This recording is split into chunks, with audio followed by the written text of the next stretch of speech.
En línea y lo vamos a recibir, lo vamos a saludar. Está Fernando Marengo, que es economista, jefe de Arriazu Macroanalistas, y ya lo estamos saludando. Fernando, ¿cómo va? Buen día. ¿Qué tal? Buen día, Gonzalo, Javier, ¿cómo están? Saludos para todos. Bueno, muchas gracias por atendernos. Bueno, ¿qué es esta comunicación del fondo? ¿Una buena noticia o un señalamiento de que más allá del desembolso aún resta muchísimo por hacer? A partir de la crisis financiera del año pasado, hay que tener presente que Argentina el año pasado tenía a principio del año un déficit en cuenta corriente muy grande, lo que quiere decir que el país gastaba más de lo que generaba. Bien. Igual que en una casa, cuando uno gasta más de lo que genera, esto le provoca un déficit, y la única forma de tener un déficit es que alguien me financie el déficit. A partir de abril del año pasado, el sector externo decidió dejar de financiar ese déficit externo de Argentina. Entonces, para que el ajuste no sea tan violento, que es lo que se optó por ahí al Fondo Monetario, para que por lo menos financie parte de ese desequilibrio. Todo lo que el desequilibrio que no es financiado con plata del Fondo Monetario, necesariamente hay que ajustarlo porque no hay reforma de financiamiento. Bien.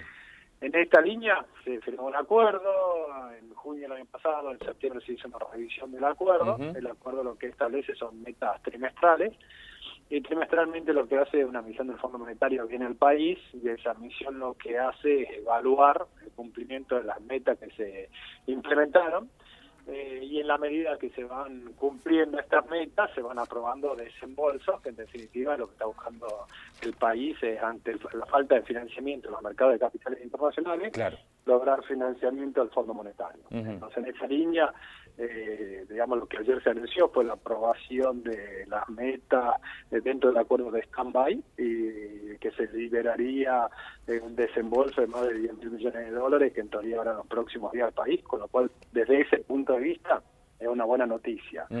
Claramente, si no se lograse ese desembolso, Argentina tendría que hacer un ajuste por lo menos por el equivalente de esos 10.000 millones monumentales, de dólares, no tendría claro. como... Claro. Ya, exactamente. Ahora, al mismo tiempo, cada vez que se hace una visita y que la misión técnica hace una evaluación del país, va marcando en qué se avanza en la dirección correcta, en qué no se está avanzando y qué modificaciones habría que hacerle, para cumplir con las metas pautadas, ¿no? En este sentido, ¿qué es lo más preocupante que señaló el fondo en esta visita que aún resta trabajar o avanzar? Creo que hay varias cosas que se mencionan. La primera que se menciona es que, a consecuencia de que actividad económica está viniendo más lento de lo que se esperaba, es necesario utilizar una cláusula de gasto social. Claro. Entonces se aprueba esa cláusula de gasto social, pero al mismo tiempo lo que se está planteando es que también, dada esa desaceleración en la actividad económica, es como que la meta de déficit cero tiene algún desvío, con lo cual sería necesario hacer algún ajuste adicional para cumplir con la meta de déficit cero. Y al mismo tiempo, las otras cosas que se están planteando son el programa monetario cambiario, que se empezó a implementar a partir de octubre del año pasado. De alguna forma se ratificó, se aprobó, se vio positivamente el programa y las decisiones que anunció el gobierno la semana pasada y el Banco Central. Y finalmente, se plantea la gran deuda que tiene la economía argentina hace años, que es el nivel de inflación muy elevado y que no va a ser tan sencillo bajarlo en el corto plazo. Claro. Fernando, buen día. Javier te saluda. ¿Qué tal, Javier? Buen día. Buen día. ¿Qué es para ustedes la figura de Roberto Labaña en términos de economista, de colega? ¿Qué te sugiere el nombre? Una persona que estuvo muy vinculada a la política y a la política económica durante las últimas décadas, no es reciente, sino de Alfonsín, ¿no? Anteriores. Claro. Que al mismo tiempo se lo vincula con una salida de una crisis, creo que la más profunda de la historia económica moderna del país, la crisis del 2001-2002, donde claramente se lo vincula como uno de los artífices de haber salido de esa crisis.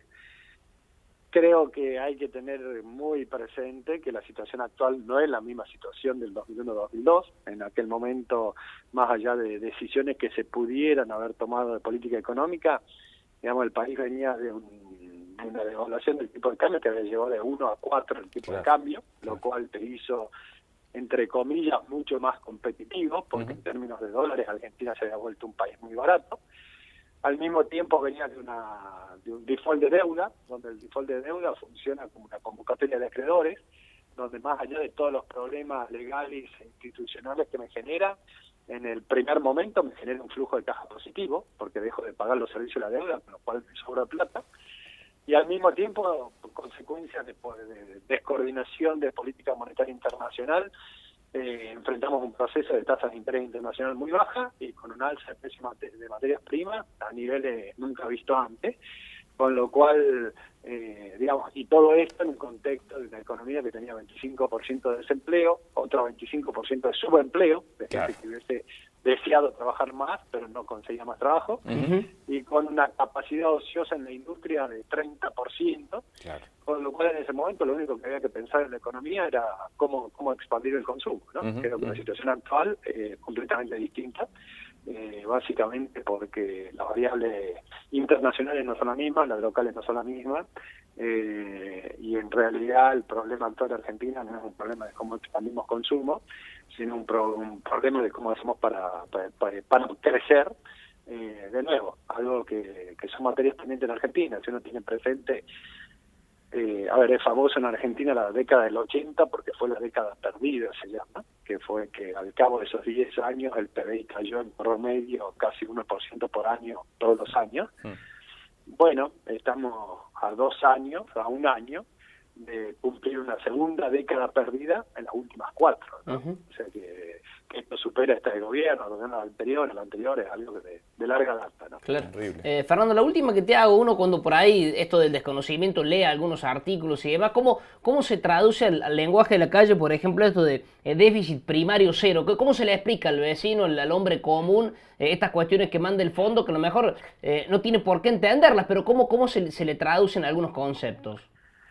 A ver, lo primero que creo que vale la pena tener en claro es que Argentina terminó el 2017 gastando 5 puntos del PBI más de lo que generaba. Entonces, esto es un déficit y que alguien me lo tiene que financiar. En mi caso, si yo gasto más que mi ingreso, necesito que algún familiar me preste la plata o que el almacenero de la esquina me anote en una libreta o que alguien me financie de alguna forma. La tarjeta de crédito, el banco, alguien me tiene que prestar plata.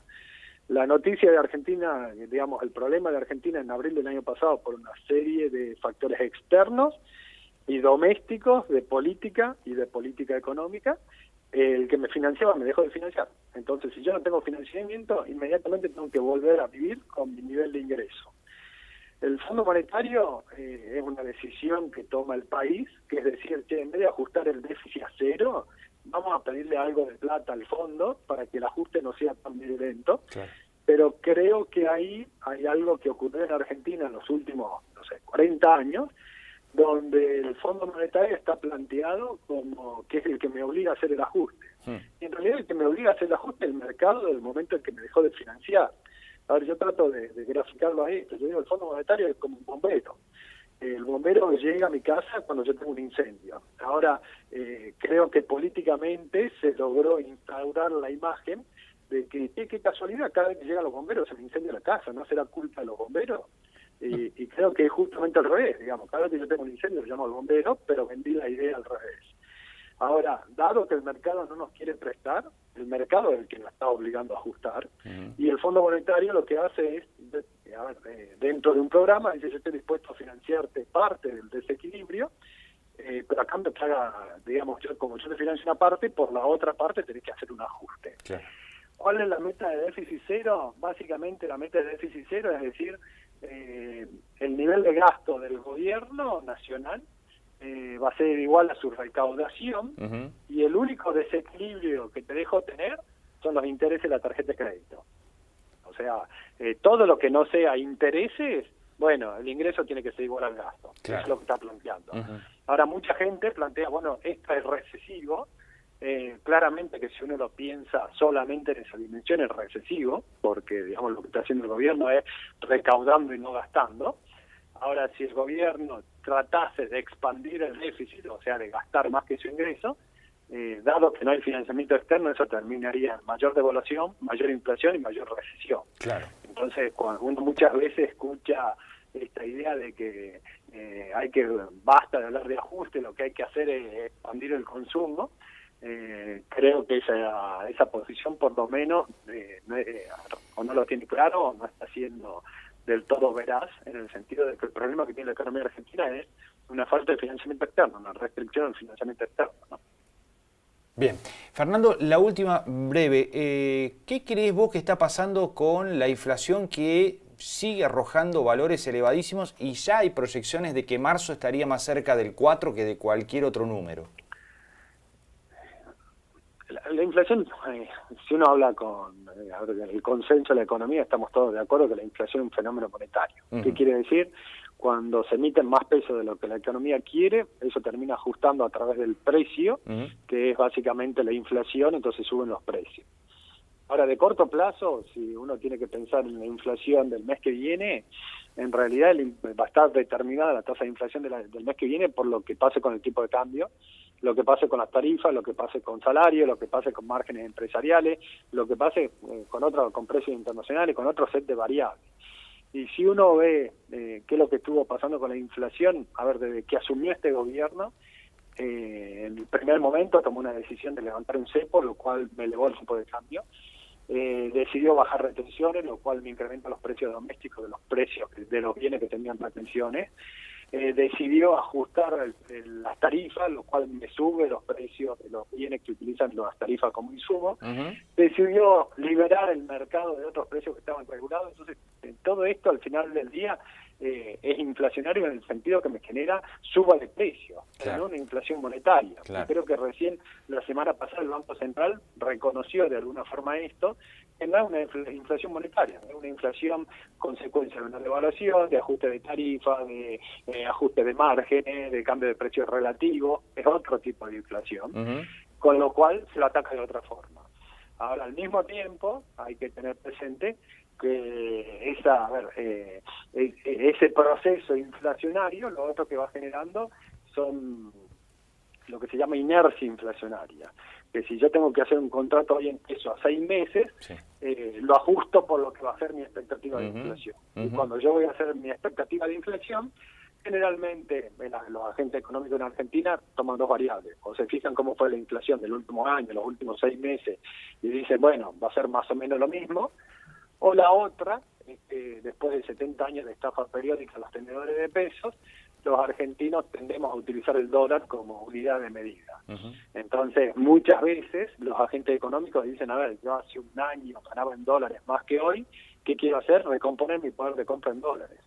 Entonces, digamos, cualquiera de las dos medidas, la inflación pasada, recomponer mi poder de compra en dólares, me genera tasas de inflación a futuro y cláusulas de indexación de contratos a futuro por encima de lo deseable y me genera esta resiliencia, digamos, a bajar la tasa de inflación. Bajar la tasa de inflación en Argentina va a requerir baja volatilidad de tipo de cambio, buena conducta del Banco Central, superávit fiscal, una serie de medidas que nos convenza a todos los agentes económicos, digamos que somos todos al final del día, que se están haciendo las cosas bien y que esa tasa de inflación va a ir bajando a lo largo del tiempo. Definitivamente no es algo que se logra de un día para el otro, y al mismo tiempo, como no es una inflación monetaria, digamos, la suba de la tasa de interés puede tener algún impacto marginal, pero más que nada, digamos, me genera desaceleración de actividad económica y no tanto impacto en precio. Bien. Fernando Marengo, economista jefe de Arriazu, macroanalista, muchas gracias por estos minutos. No, por favor, un placer, a disposición de ustedes, que tengan. Muy amable.